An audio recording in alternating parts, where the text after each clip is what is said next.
Despite sanctions and Russia's diplomatic isolation, some countries continue to trade with them and even increase its volume. For example, Russian oil imports to India increased by 10 times last year.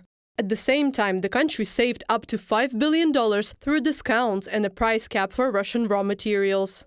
Russian oil accounted for about 40% of India's crude imports in May, cutting imports from Iraq for a 3-year low and from Saudi Arabia to their lowest since September 2021, an analysis of the data showed, from a Reuters publication. China also receives cheap energy carriers from Russia. However, according to experts, Moscow has reduced exports of oil and oil products by a few times since the start of Russia's full-scale invasion of Ukraine. This means that the state budget of the aggressor country receives less money. For example, in January 2023 alone, Moscow lost more than 52 billion rubles of oil and gas revenues.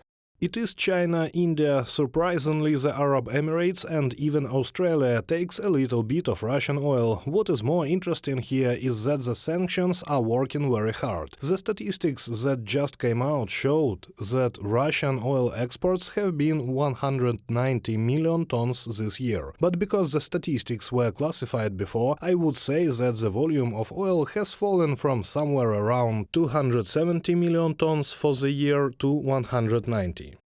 During the first year of Russia's full-scale war against Ukraine, Western companies helped transfer more than 530 million barrels of oil from the Federation. Deals, though on a much smaller scale, were also made in 2023. Because of the sanctions, oil was delivered using the so-called STS ship-to-ship transfer method. This is when the crude is transshipped not in the port, but directly into the sea. Not only is this manipulation no more than a de facto fraudulent scheme to circumvent international restrictions, but it also poses a serious threat to maritime waters. Some of the STS deals involve oil spills at the sea.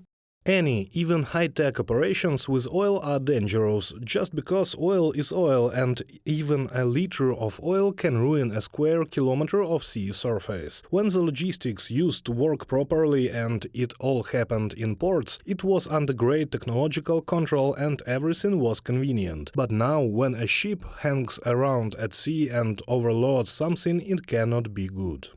To close loopholes in circumventing the restrictions, the 11th package of EU sanctions provides for stricter control on ships that transport oil. If the relevant authorities suspect that a company is transporting raw materials from Russia, its tankers will not be allowed to enter EU ports.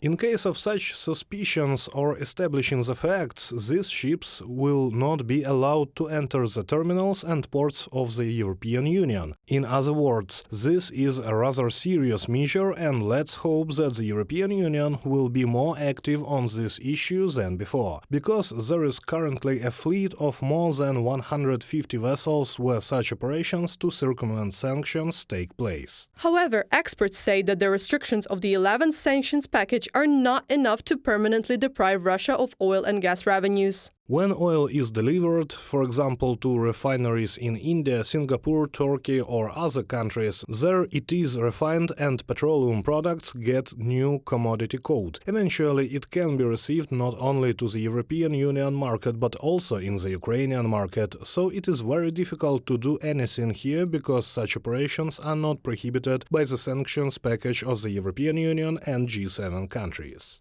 According to the Russian Ministry of Finance, the Federation's base oil and gas revenues in 2023 were forecast at 8 billion rubles. However, as early as March, even before the latest restrictions were introduced, the figure had dropped to 6 billion rubles. Reported by Anastasia Tarnavska, Larisa Zubenko, UATV News.